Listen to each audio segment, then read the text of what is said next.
Kevin, Coach told us that he was appreciating his time with you through this draft process, knowing that it was your last one in the official capacity as GM. Did you take any of those moments or maybe catch Coach Tomlin, thinking maybe a little bit more about what you guys do during this time of year?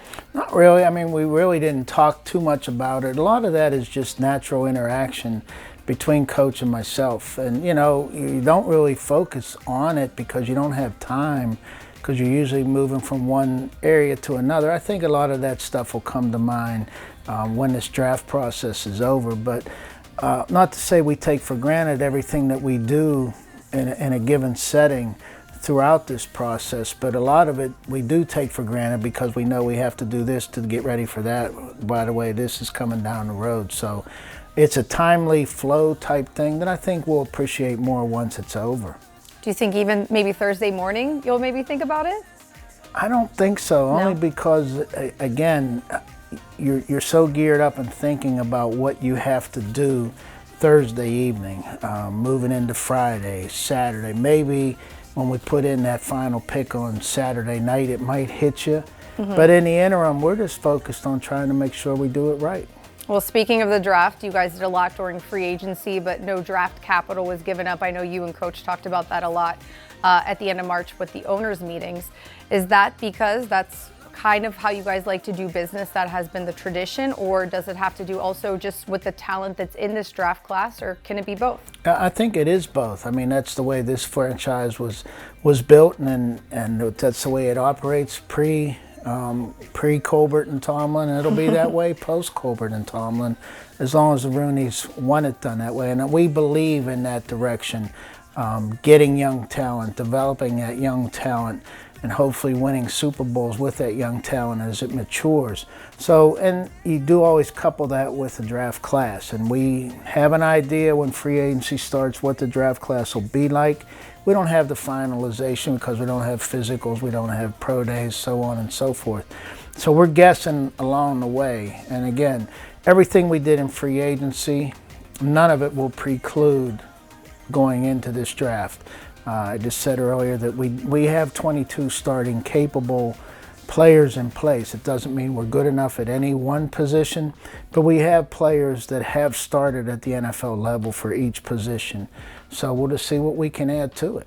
Terrell Edmunds was the most recent on Monday. You guys brought him back for a one-year deal. Why was it important to bring him back? Somebody who's played with Minkah, comfortable in the system, and also, somebody who's been very reliable, as Coach always points out. All of the above. I mean, Terrell has never been unavailable except for the end of the one season when he needed a shoulder surgery, and he's performed well. And when we go into free agency, we encourage the guys, look, go see what's out there for you, because you'll feel better about coming back to us. And we stay in touch with them. They stay in touch with us. They understand that we have to do our homework on possible replacements. And sometimes when it all comes together at the end, it says, this is the best spot for me and it's the best fit for us. And I think we mutually agreed that it was. It's a great option to play next to a great player like Minkah, but it's good for Minkah too to have that person, that player that he's comfortable with back. So again, we can move forward with maybe adding people from the outside, but knowing that we have stability in given spots. So does Terrell coming back change anything in terms of the draft and maybe depth at that position? Not really. Again, we're comfortable with the group, and anything we add to it's going to add great competition at any given position. And it's nice to have that going into a draft and not be specifically locked into having to take a spot or take a player for a spot. All right, now in terms of the first round, you've drafted every position except for offensive tackle. Are you going to fill out your bingo card this year and go offensive tackle in the first round? You just gave me a piece of information I never knew, quite honestly. I never realized that we had drafted one player in every position. So could that happen? Of course. But again, does it have to happen? Absolutely not. There's great players. We talked about the tackle depth in previous sessions, and we're still confident that's a deep group.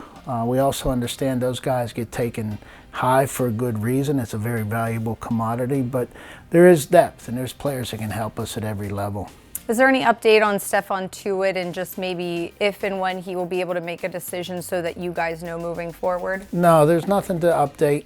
Again, we were encouraged by our last session with Stephon, and we'll continue to monitor that and see where he is as we move out to the field.